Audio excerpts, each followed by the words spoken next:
യുക്രൈനെ ആക്രമിക്കാൻ റഷ്യയ്ക്ക് വേണ്ടി ഇന്ത്യക്കാർ യുദ്ധക്കളത്തിലിറങ്ങുന്നു. ഈ വാർത്ത നമുക്കത്ര പുതിയതായിരിക്കില്ല. പക്ഷേ ഈ സംഭവം വീണ്ടും ആവർത്തിക്കുകയാണ്.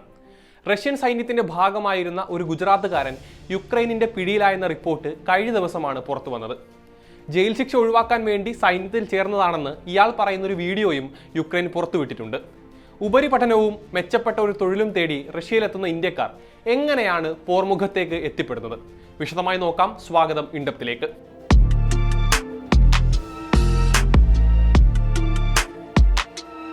യുക്രൈനിന്റെ 63rd മെക്കനൈസ്ഡ് ബ്രിഗേഡ് അവരുടെ ടെലിഗ്രാം ചാനലിൽ പോസ്റ്റ് ചെയ്ത ഒരു വീഡിയോയിൽ യുവാവ് തന്റെ അനുഭവം വിശദമായി തന്നെ പറയുന്നുണ്ട്. ഗുജറാത്തിലെ മോർബി സ്വദേശി മജോട്ടി സാഹിൽ മുഹമ്മദ് ഹുസൈൻ എന്ന 22കാരൻ ഉപരിപഠനത്തിനായി എത്തിയതാണ് റഷ്യയിൽ. പക്ഷേ ഒരു മയക്കുമരുന്ന് കേസിൽ അകപ്പെട്ടു. 7 വർഷമാണ് തടവ് ശിക്ഷ വിധിച്ചത്. ഇതോടെ ജയിലിൽ കഴിയുന്നത് ഒഴിവാക്കാൻ പ്രത്യേക സൈനിക ഓപ്പറേഷനായി റഷ്യ വിളിക്കുന്ന യുക്രൈൻ അധിനിവേശത്തിന്റെ ഭാഗമാകാൻ നിർബന്ധിതമാവുകയായിരുന്നു. സ്പെഷ്യൽ മിലിറ്ററി ഓപ്പറേഷൻ എന്ന് റഷ്യ വിളിക്കുന്ന യുക്രൈൻ അധിനിവേശത്തിൽ നേരിട്ട് പോരാടണം. 16 ദിവസം ബേസിക് ട്രെയിനിങ് നൽകും. റൈഫിൾ ഉപയോഗിക്കാനും വെടിവെക്കാനും ഗ്രനേഡ് ഉപയോഗിക്കാനും എല്ലാം ഈ ദിവസങ്ങളിൽ പഠിപ്പിക്കും. 1 ലക്ഷം റൂബിളാണ് ശമ്പളം. 15 ലക്ഷം വരെ ഘട്ടം ഘട്ടമായി ശമ്പളം ഉയർത്തുമെന്നും വാഗ്ദാനമുണ്ടായിരുന്നതായി പറയുന്നുണ്ട് യുവാവ്. എന്നാൽ ഒറ്റ പൈസ പോലും ഇതുവരെ കിട്ടിയിട്ടില്ല എന്നാണ് വീഡിയോയിൽ മജോട്ടി സാഹിൽ പറയുന്നത്. അങ്ങനെയിരിക്കെയാണ് ആദ്യ മിഷൻ ഒക്ടോബർ 1 നടക്കുന്നത്. 3 ദിവസം യുദ്ധമുഖത്ത് തന്നെ. ഇതിനിടെ റഷ്യൻ കമാൻഡറുമായി തർക്കമുണ്ടായതോടെ എങ്ങനെയെങ്കിലും രക്ഷപ്പെടണമെന്നായി ചിന്ത. 2-3 കിലോമീറ്റർ അകലെ യുക്രൈൻ ട്രഞ്ച് കണ്ടതോടെ അതിന് സമീപത്തെത്തി റൈഫിൾ താഴെ വെച്ച് കീഴടങ്ങുകയായിരുന്നു. ഫൈറ്റ് ചെയ്യാൻ വന്നതല്ല, സഹായിക്കണമെന്ന് യുക്രൈൻ സൈനികരോട് അഭ്യർത്ഥിച്ചു. തനിക്കിനി റഷ്യയിലേക്ക് മടങ്ങേണ്ടെന്ന് അവരോട് പറഞ്ഞതായി യുവാവ് വീഡിയോയിൽ പറയുന്നുണ്ട്. ഇന്ത്യക്കാരായ ഒട്ടേറെ പേർ റഷ്യയിൽ നിർബന്ധിത സൈനിക സേവനത്തിനെത്തിയതായി നേരത്തെ റിപ്പോർട്ടുകൾ പുറത്തു വന്നിരുന്നു.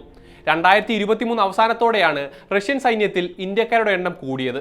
ഡ്രൈവർ, ഹെൽപ്പർ പോലെയുള്ള ജോലികൾ വാഗ്ദാനം ചെയ്ത് ഏജന്റുമാർ പറഞ്ഞു പറ്റിച്ചാണ് ഇവരെ റഷ്യയിലെത്തിക്കുന്നത്.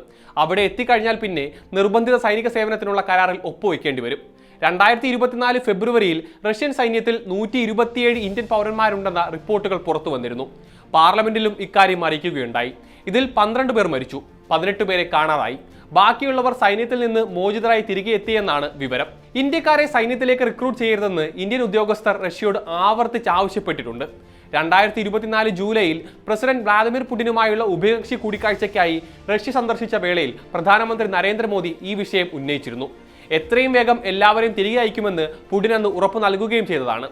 കഴിഞ്ഞ വർഷം ഒക്ടോബറിൽ റഷ്യയിലെ കസാനിൽ നടന്ന ബ്രിക്സ് ഉച്ചകോടിയിലും ഇതേ ആവശ്യം ഇന്ത്യ ഉയർത്തിയിരുന്നു. 2024 ഏപ്രിലിൽ റഷ്യൻ ഡിഫൻസ് മിനിസ്ട്രി ഇന്ത്യക്കാരെ റിക്രൂട്ട് ചെയ്യുന്നത് അവസാനിപ്പിച്ചുവെന്ന് അറിയിച്ചുവെങ്കിലും നിലവിലുള്ള കരാറുകൾ തുടരുകയായിരുന്നു. ഇതേ വർഷം സെപ്റ്റംബറിൽ 85 ഇന്ത്യക്കാർ രാജ്യത്തേക്ക് മടങ്ങിയെത്തി. യുദ്ധജീവിതം ഭയാനകമാണെന്നും ഭക്ഷണം കിട്ടാത്ത അവസ്ഥയാണെന്നും അടക്കം അവർ പറഞ്ഞ അനുഭവങ്ങൾ രാജ്യത്തെ ഞെട്ടിക്കുകയും ചെയ്തതാണ്. കേരളത്തിൽ നിന്നുവരെ ഇത്തരത്തിൽ ആളുകൾ റഷ്യൻ സൈന്യത്തിൽ എത്തിപ്പെട്ടിട്ടുണ്ട് എന്നാണ് റിപ്പോർട്ടുകൾ.